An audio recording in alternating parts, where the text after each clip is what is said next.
It's all about the mind. That's really where it's at. It's happening in here. And it's got to happen inside first if you want it to happen outside at all. Some people are waiting and waiting. I haven't got anything. I haven't got anything. And they're whining and crying and, and they're waiting for it to come. What they don't understand, what's coming is a reflection of what they're seeing inside. Most people let what's happening now control what they're thinking. They don't like it, and they're waiting for it to change. It'll never change. That's why I say if your goal is to get out of debt, you're going to stay in debt forever. If whatever you're thinking about is coming to you, it's all about the mind, and it's about your mind, not mine, yours. We're talking about you. What's happening in my life has to do with my mind, but if we're talking about you, it's all about your marvelous mind. Now, we played this slide yesterday. We say understanding our mind and working in harmony with the laws governing the mind is essential. It's essential. And if you're not following it, you're toast, baby. That's just the way it goes. Now look at, we talked yesterday about paradigms. Let's stop and think about what it is.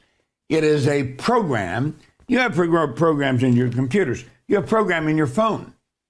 There's all kinds of programs in this phone. Do you know there's more power in this computer that's in this phone than the rocket that took the first astronaut to the moon? There's more power in here, in this phone. Think of what we're working with. That's the change that's taken place since then, you see.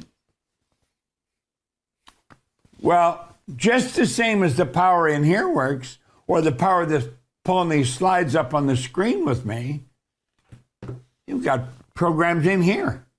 And it's controlling your bank account. It's controlling the health of your body. It's controlling your relationships. It controls everything in your life.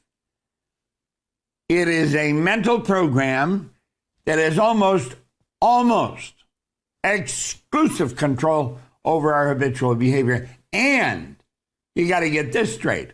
Almost all of our behavior is habitual. What do you think of that, Al? Play with that for a little while. Yeah, look here. Most people are extras in their own movie. They never see themselves playing the game. It's always someone else. It's rather strange, you know. What do you really want? Now, this is a time to think of what you want. I mean, we're coming up on Christmas and, all the religious holidays. And this is where you ask Santa, the gods in the sky we call Santa, please bring me this, please bring me that. As little kids, we're taught, this is what I want. But we're not taught as we go through the year that we can really have everything we want. All we have to do is ask for it. We're only limited by weakness of attention and poverty of imagination. Now think, we're only limited by weakness of attention and poverty of imagination. Imagination is the most magnificent tool. It's a instrument we got in here, and it'll take and create anything in our mind. It's absolutely phenomenal when you stop and think about it. Now, there's a record that I played this record at least once a day. The Strangest Secret. I would imagine you can buy this. You could probably get it on a program of some kind if you just go looking for it. You want The Strangest Secret by Earl Nightingale. Now, do you know, I remember years ago, I had an office, a cleaning company. We started in Toronto. And cleaning means cleaning floors, cleaning buildings. And I would have people come in at 6 o'clock in the morning, the sales staff. And we would sit and listen to this entire record. I'm not sure how long it is. It's probably, 40 minutes, something like that. But every morning, 6 o'clock, every morning, we did it for ages. I had one guy that he got out of the Air Force and he came to work with us. And whenever I played that record, he got so angry with me. And I thought, you'd think this guy, if he would listen to this, it would control something inside. But he didn't listen to this. He did not listen. He listened to the voice inside, the old paradigm. Man, he eventually quit and he went back in the Air Force. Yeah, he's gone now. God bless him. Take care of him. All right? Listen, if you can get a hold of this record, get it. It is 40 minutes of the best philosophy. I was wondering how long it is. I've been saying this 40 minutes for years. 40 minutes, the best philosophy you'll ever find. Is absolutely incredible. Now look here for a moment. Really look closely at this. This is you. You are a mass of pure energy. Like everything, you function on frequencies. And you can experience greatness. All you have to do is get on a great frequency. And you're controlling the frequencies. God, this is so good. Now look at. We played this before. Let's look at the mind and paradigms, because this is where attitude is. Now, you see, if you're letting it bother you that, well, didn't you play this yesterday? I did play yesterday. And for myself, I played the day before and the day before and the day before. Now, look, I earned millions of dollars, literally. I'm really a pretty happy guy. I'm 87. I'm still going strong. And, I'm living exactly the way I want, doing what I want. And it's because I listen to this all the time. It's the repetition. Just take my word and do it. Now look it. It's about your mind and your paradigms. Dr. Thurman Fleet was very involved in the healing arts and holistic health. He stated the mind is an activity, not a thing. It's an activity. No one has ever seen the mind. In order to gain clarity and eliminate confusion, I'm going to create an image that we can work with. See, if you're trying to work with something you don't have an image, then everybody's going to build a different image. So we're all operating with different images and trying to get the same result. It ain't going to happen. So I said, I'm going to make an image of the mind. No one has ever seen the mind. Mind is not a thing. It's an activity. It's vibration. That's what the mind is. Mind is activity. It's actually the interchange of ideas in your mind. All right? That's what mind is. Now look at. He said, let this represent the mind. And he took and he divided the big circle into two parts. And he said, we will make the top half of this big circle the conscious mind. And right above the conscious mind, you have the subconscious mind. And the mind operates and expresses itself with and through the body. The body is the instrument of the mind. Now, I have put this, every time I show this for the first time, I have put this statement on. This is the most valuable idea I have ever learned, ever in my entire life. Now, it's about this idea I want to talk to you about. I'm going to play a record. I want you to listen to this record. This is very valuable. This is a record. Okay? Hello, this is Earl. The magic word is the best for people. Whoop-hoo. Hello, this is Earl Nightingale, and this recording, the magic word, is the first of 12 you'll receive in this series titled How You Can Lead the Field in the Modern World. Before we start, I'd like you to know that I'm not going to try to tell you how to live your life. That's none of my business, nor is it anybody else's business. That's your business. Nor is this Lead the Field program a collection of pleasantries, platitudes, or Pollyanna. It is a summation of more than 20 years of research on one subject, and that is, why do some people do so well in life, while so many more do not? And the first thing let's talk about is the magic word. The experts call it the most important word as far as the results we get from life are concerned in this or any other language. And that word is attitude. Now It is our attitude toward life, which will determine life's attitude toward us.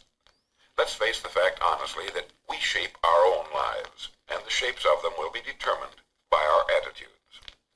Now,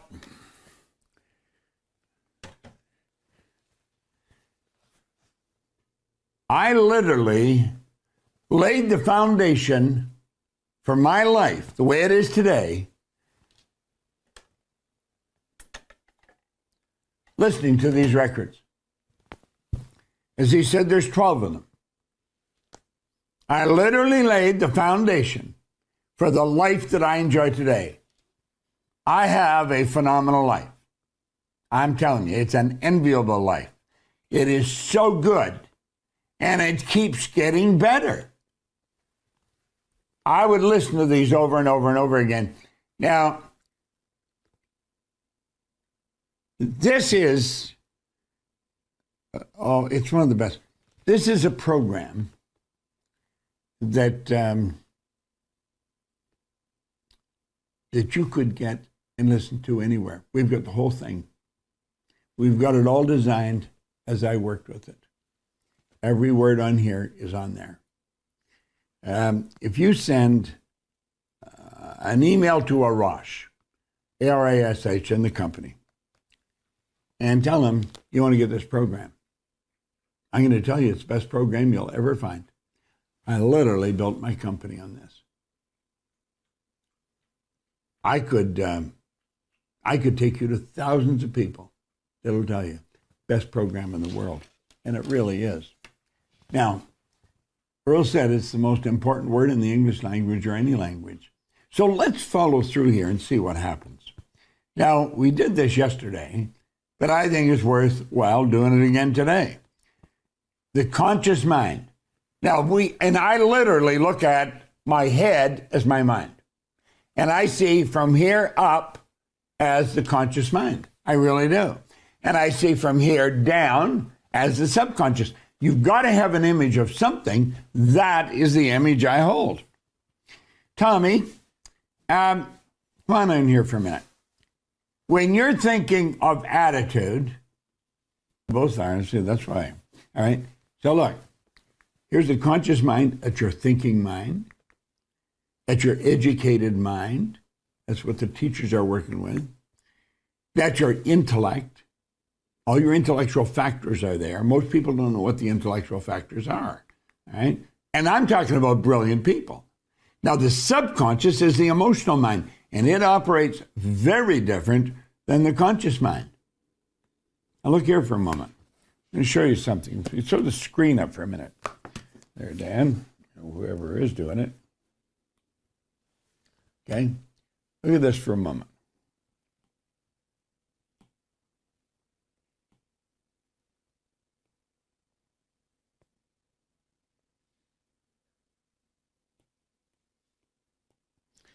Now,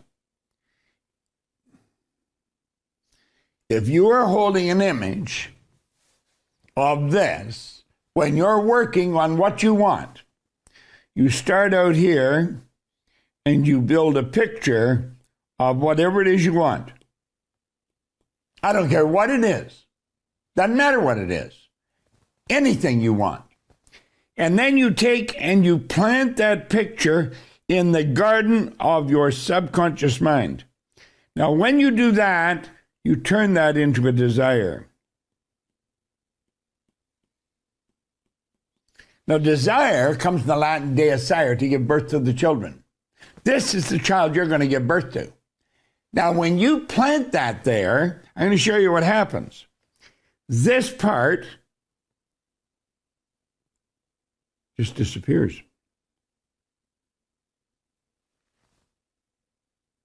This, then, is attracted to everything and anything in the universe that's required for the manifestation of this idea. It could be something up here. Could be something up here. Here's something here. Down here, down here. Do you know that every one of them begin to move toward you? Now, here's the crazy part. I remember many, many years ago, Earl Nightingale say, as you start to move towards your goal starts to move toward you. I thought, this is absurd. Of course, I'm seeing a car that I want, and I'm moving towards the car. Well, I could get that, but how the hell is the car going to move towards me? Never got it, never got it. Took me years to understand this. However, I understand now, your subconscious mind is your universal subconscious mind. This is the universe that you're tapped into. Now, that may sound preposterous, especially if you've just started to study this. Take my word for it. I've been studying this for over 60 years. This is all I study. I am very good at this. I'm not much good at anything else, but I'm very good at this. Now look at everything that you need for the manifestation that goes already here. You got to believe nothing is created or destroyed. It's all done. The job is done. And when you plant that idea in subconscious mind, it then resonates with all these things. Why? Because it's on the same frequency. What happens if I phone you? What happens when I phone you? I've got your number in here. I can dial your number, and it doesn't matter where you are, I'm hooked up to it. This could be your number out here. And I hook up to your number. Then I attract it, and we get talking. You could be over in Kootakinnabaloo, and I'm sitting in Toronto. And we're connected because we're on the same frequency. Well, you see, everything that's on the same frequency as your desire instantly begins to move toward you. Now, you're going to see that attitude plays an enormous part here. Let's get rid of that for a moment and come back here. Put it back up on the screen. All right? Now, the conscious mind has the ability to choose. How come? Because it can think. It can think. So we can choose. Okay? I'm going to get the wrong thing going here. Hold on.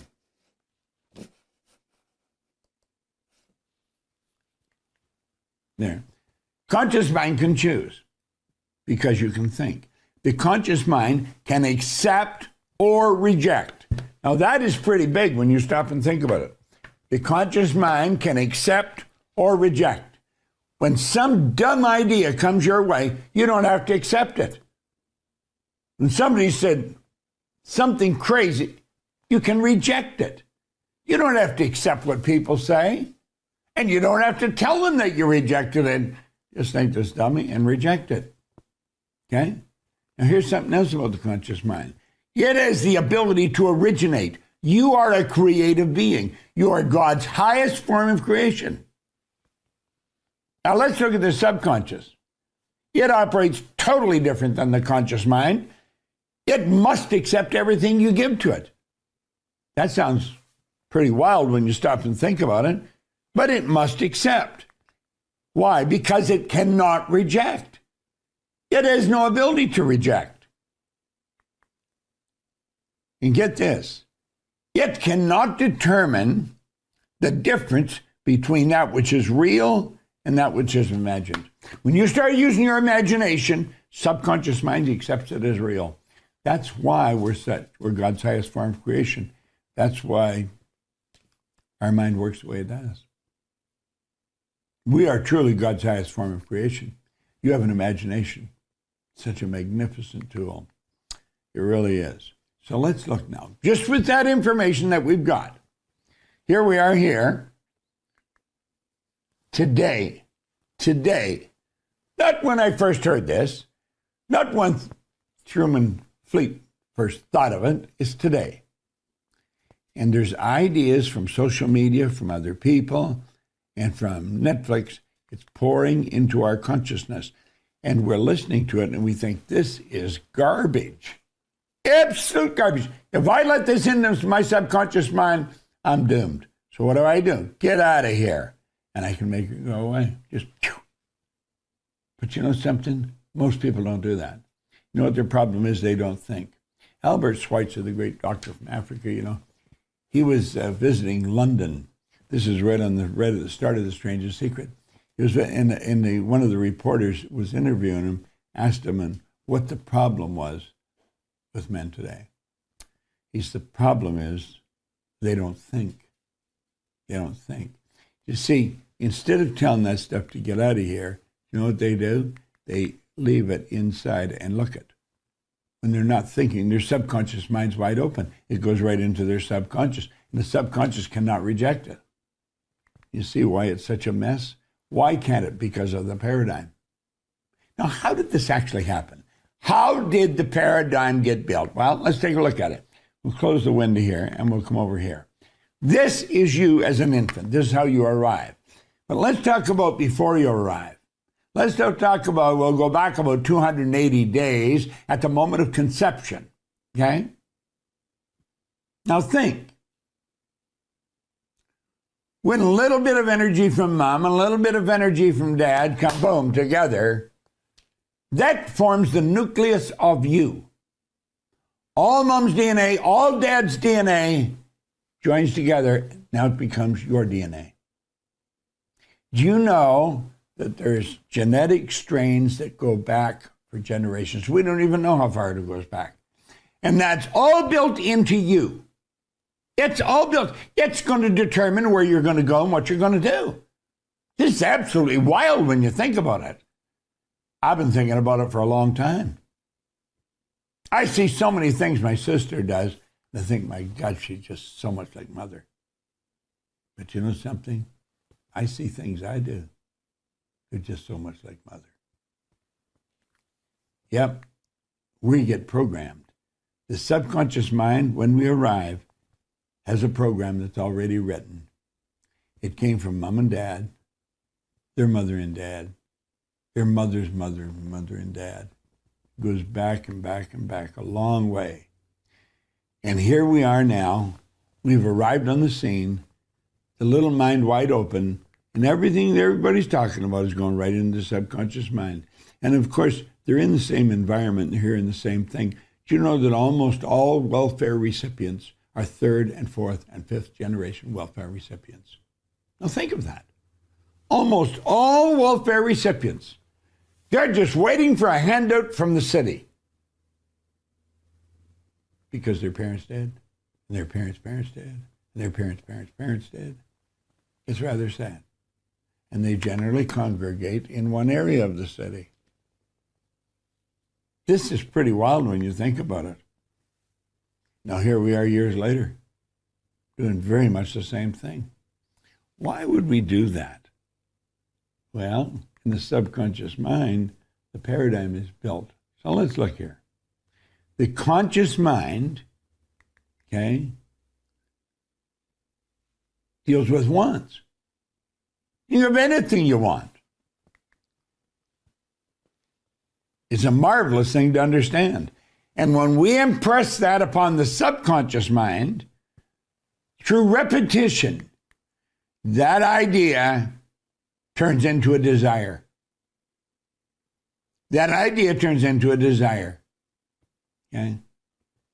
That desire then has to be expressed with and through the body. The body is the instrument of the mind and produces the results. Get that picture in your mind, because that's what you're doing right now. I don't care what you say, this is exactly how it works. Let's keep thinking. Here we are here. There's a power flowing into the consciousness. I think you better blow this up on the screen, put it on the full screen. There's a power flowing into your consciousness. As this power flows in, you think. And then you send those thoughts off into the universe. At the same time, you're impressing them upon your subconscious, and the universe is sending thoughts back to you. The energy that you send out is coming back. That's the way it works. Action, reaction are equal and opposite. Go and blow it up again. The feelings that you're entertaining, you send off into the universe. And the universe sends back to you. Now, here's something you really want to think about. I just wrote the foreword for Reverend Ike's biography. I had the honor of speaking at his funeral. Reverend Ike was an absolutely brilliant human being, I believe. And he made it very clear, if you can think something and you can feel something, then you can have it. Whatever you think and feel, you can have. And he talks about the God within you. And that's where it is. And you see, it's the thoughts that you impress upon the subconscious that set up the feelings. Those feelings are expressed with and through the body. Now pay attention here. That is how your results are formed. 1, 2, 3, bingo. It's the thoughts, the feelings, and the action that produce the results. And that is called attitude. Attitude is your position or bearing is indicating thoughts, feelings, and actions. I'm going to tell you, if your attitude is bad, you are in for trouble. The beautiful truth is, no one can take control of your attitude without your permission. You have the ability to deal with the attitude yourself. You actually do. Yet it's a beautiful thing to understand. Attitude is the most powerful word in this Rennie language. It's our thoughts, feelings, and actions. And no one can take control of that away from you. Now, you may have a paradigm that leaves the control to somebody else. You may be reacting to life everywhere you go.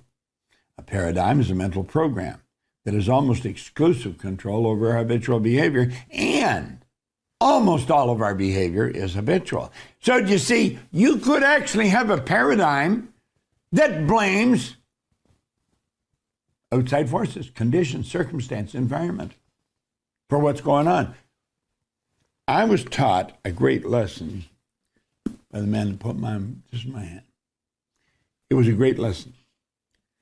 He said, Bob, you are the only problem you'll ever have, and you are the only solution. That's what an attitude is. Now look here. You already know, and you have the power to accomplish most anything you want. You already have that. However, most have not developed a clear understanding of how paradigms are formed and how they control our habitual behavior. This is something you're going to take a real grip on. This is really powerful stuff. This is going to be determine whether you have wealth and abundance. Therefore, we frequently do not do what we already know how to do. We don't do it. Now think. We're not doing what we know how to do. We know how to do a better job. You know, way back in the 70s, I worked with all of the Prudential Insurance Company, largest insurance company in the world.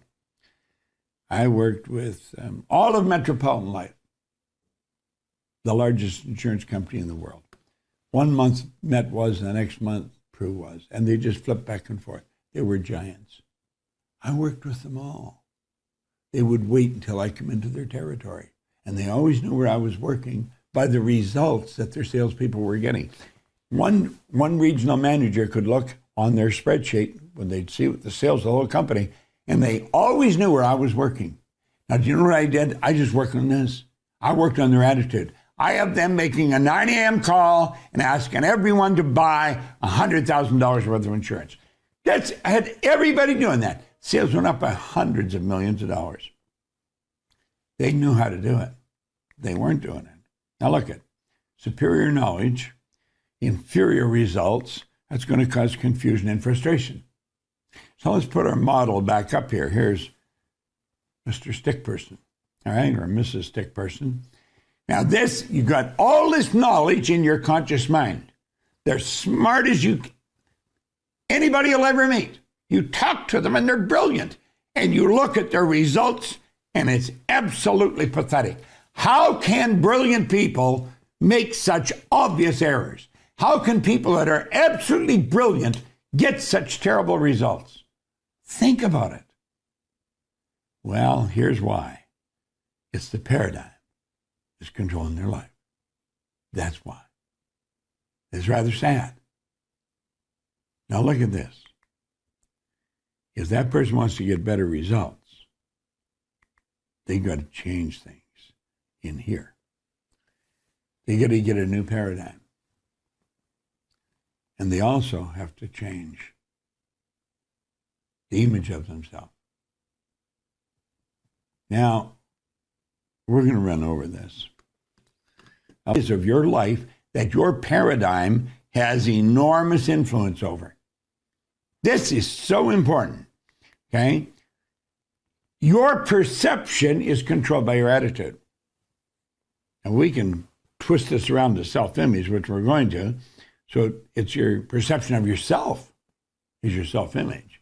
Put it on full screen, okay? Your use of time.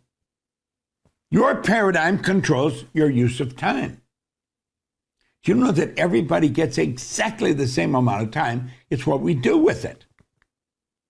Our creativity. Everybody's creative. You'll hear people say, well, I'm just not creative. Everybody's creative. You're a creative being. You're God's highest form of creation. Effectiveness. You can become more and more and more effective. And as you do, you're going to become more productive. Here's the big one, though. Your paradigm controls your logic. And you'll say, that's illogical. That could never happen. That's crazy. You couldn't do that. Well, the truth is you can do the things that are illogical. You can do the things that are crazy. You think it was logical that a plane could fly and carry people in it in 1900? No. Not in 1901 or 1902. It wasn't until 1903 that they actually got that thing off the ground. Now, you see, everybody thought it was illogical. And then it was an attitude because they were up for 14 minutes. And somebody says, yeah, but they were only up for 14 minutes. Maybe it was 14 seconds. And they said they were only, and the other attitude was, you know, they not only got it up there, they kept it up there for 14 seconds or whatever it was, might have been 14 minutes. Anyway, this is all attitude. Now look here for a moment. Your ability to earn money is based on your attitude. I'm going to tell you something. And anybody who knows me will say this is true. I am very good at earning money. I have studied earning money now for 60 years. This is an important subject. You say, well, what do you need all the money for? I don't. You give it in other areas. Your ability to earn money, you can develop. That is an ability that you can develop. Some people are very good at cutting people's hair. Some people are very good at painting people's houses. Listen, you become very good at earning money, and you can do all kinds of good in the world. I am very good at it. I've been good at it for a long time. I learned very early how to earn money. Now look at, it's almost like you're boxed in these areas, okay? Take the walls down, you can go where you want, but they don't. And so we put this wall up all around. They go to change their use of time. I'm going to get up earlier. 3 days later, they're right back into the same slot again. Why? Paradigm. They find a way they can be more effective at work, and they know if they're more effective, they're going to increase their income. But then they find that a couple of days, they're doing the same old thing. Your perception never changes, always looking at it the same way. Now look at, when you make up your mind that you are going to change your paradigm, you're going to change it, those walls come down. Now, look at, when the wall comes down, everything starts to improve. This is a beautiful thing. It really is. When you imagine, I want you to just imagine how your entire life will change as you begin improving any and all of these areas of your life. The change is going to be huge. And get this, it's permanent. You see, I didn't go back. When I started to study this, I didn't go back. I stayed here. I like this better. I didn't go back mixed with the people who are always complaining, always losing. I stayed with the people who are always winning. And that's what I'd recommend you do. So the changes are not only huge, they're permanent. It's a beautiful thing to know. Now let's imagine you just change your use of time. Wow. Could you change your income? Well, in both Prue and Met, when I had them making 9 a.m. calls, sales went up by hundreds of millions of dollars. In fact, there was a gentleman, Rudy Michaud. He was a good man. He is a good man. He was a friend of mine. He was the senior vice president in the Metropolitan Life Insurance Company. I worked with him when he was a president, or just senior. He was the vice president of the Eastern Territory, all the East Coast. Then he became vice president of about 40% of the company. I did a lot of work with them. Now I'm going back to the early 70s, mid-70s. His daughter saw me on television one day, and she says, "Dad, I think that's the guy that used to work with you." I very looked, and he says, "Yeah, it is." So he sent a message to our company, and one of the administrators in the service area got it and sent it on to me and asked if I would phone him. He said, "Bob, I just wanted to thank you for the good work you did for me 25 years ago." Not too many people get a call like that. That's how good it was. And this is what we were teaching. This is what we were giving everybody. You can't get better information than this. I don't care where you go. And we talked about this yesterday. Einstein said the intuitive mind is a sacred gift. The rational mind is a faithful servant. We have created a society that honors the servant and has forgotten the gift. And you take a look at your gifts, there they are. They're the intellectual factors. Now look here for a moment.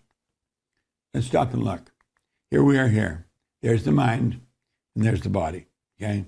We'll take and divide it into two parts, okay? There's the conscious mind and there's the subconscious mind. Now, the conscious mind, we have hooked up to it all our sensory factors. You can see, hear, smell, taste, touch. And they're like little antennae sitting there plugged into our conscious mind.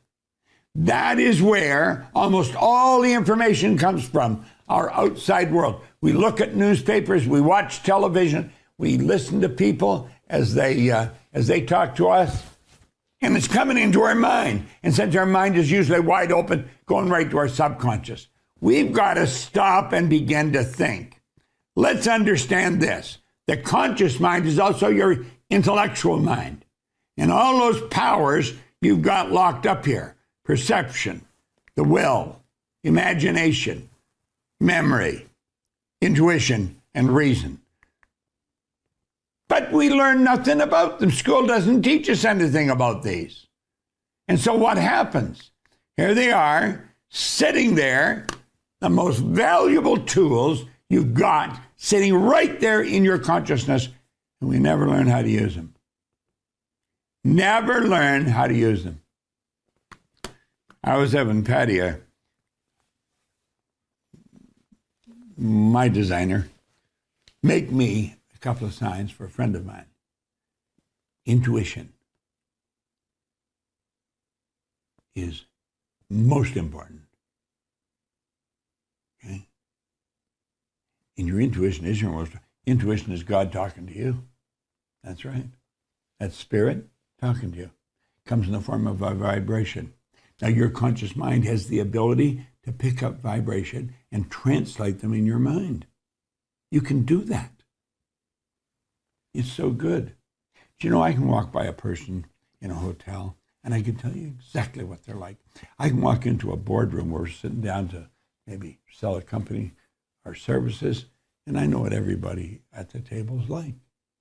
I know whether they operate from the left hemisphere of their brain, and I should ask them, what they think of what I'm talking about. When I see somebody else sitting there, and I know they operate from the right hemisphere of their brain, and I ask them, "How do you feel about this, Harry? What do you think about this, John? Mabel, how do you feel about it?" You see, there is this distinct difference. Some people operate more from the emotional side. Other people are very analytical and they operate from the other side. Well, let's understand how all this works, because we've got all this power locked up in our consciousness. We've got to understand that when a person tells us they're going to change something, odds are pretty good they're not going to change it, because their paradigm is controlling them. Now look here. It's with these higher faculties that we can tell the paradigm to get out of town. And then we can take and build a new paradigm. Now, that's a beautiful thing to know. Look at, Your emotional mind is where the paradigm is. But you have the ability with these higher faculties. They give you control over yourself. With these higher faculties, you can tell the paradigm, get out of town. Then you can go ahead and you can build a brand new paradigm. So you know what you're doing? You're building a program in your subconscious mind that's going to have you doing things that produce results all the time. That's the beautiful thing about studying this material. You see, it was through listening to these recordings that I changed my paradigm.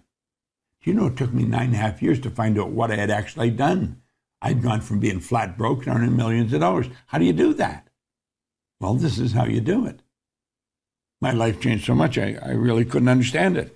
And it was because I was listening to these things all the time. See, it's the it's not the information. It's the repetition of the information. The repetition of the information. Show that screen up there again, Dan, or Tom, whoever's running. I don't know who's doing it. All right? Now look here for a moment.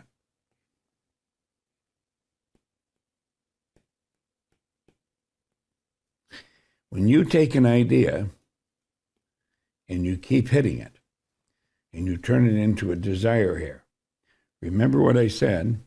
I pointed out when you planted it there, you're opening your mind to something pretty powerful.